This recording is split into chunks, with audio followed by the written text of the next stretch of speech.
नेपाल के प्रधानमंत्री बालन शाह के एक बयान ने भारत और नेपाल के बीच नए विवाद को जन्म दे दिया है। सीमा विवाद के मुद्दे पर बालन शाह ने सुझाव दिया था कि इस मामले के समाधान के लिए ब्रिटेन को भी शामिल किया जाना चाहिए। उनके इस बयान पर भारत ने कड़ी आपत्ति जताई। वहीं नेपाल के भीतर भी राजनीतिक बहस तेज हो गई। अब इस पूरे विवाद पर नेपाल के विदेश मंत्री शिशिर खन्नाल ने सरकार का आधिकारिक रुख साफ कर दिया है। उन्होंने स्पष्ट शब्दों में कहा है कि भारत नेपाल सीमा विवाद पूरी तरह द्विपक्षीय मामला है और इसका समाधान केवल दोनों देशों के बीच बातचीत से ही निकाला जाएगा।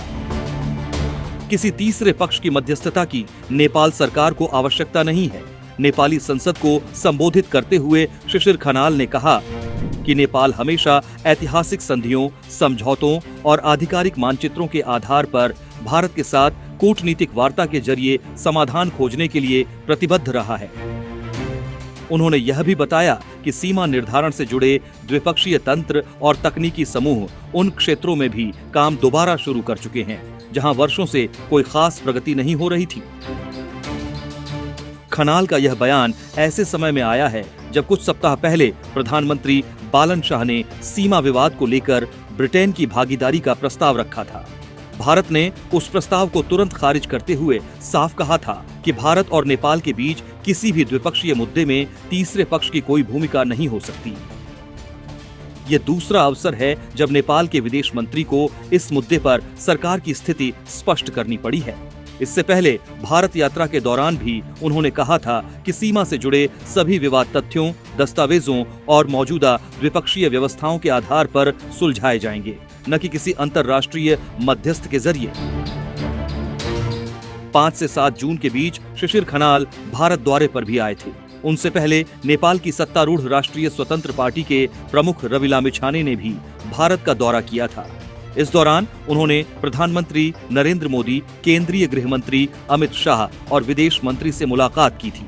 इन यात्राओं का महत्व इसलिए भी बढ़ जाता है क्योंकि हाल के दिनों में बालन शाह लगातार ऐसे बयानों और फैसलों को लेकर विवादों में रहे हैं जिन्होंने भारत नेपाल संबंधों को लेकर नई चर्चाओं को जन्म दिया।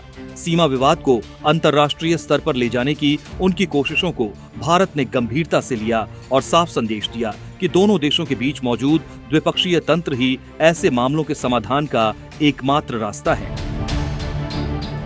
भारत की ओर से पहले भी कहा जा चुका है कि सीमा संबंधी सभी मुद्दों के समाधान के लिए दोनों देशों के बीच स्थापित संस्थागत व्यवस्थाएं मौजूद हैं।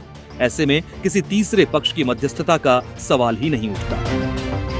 यही वजह है कि भारत की इस स्पष्ट रेड लाइन के बाद नेपाल सरकार और उसके वरिष्ठ नेताओं को बार बार सफाई देनी पड़ रही है कि सीमा विवाद का समाधान केवल भारत और नेपाल के बीच सीधी बातचीत से ही निकाला जाएगा।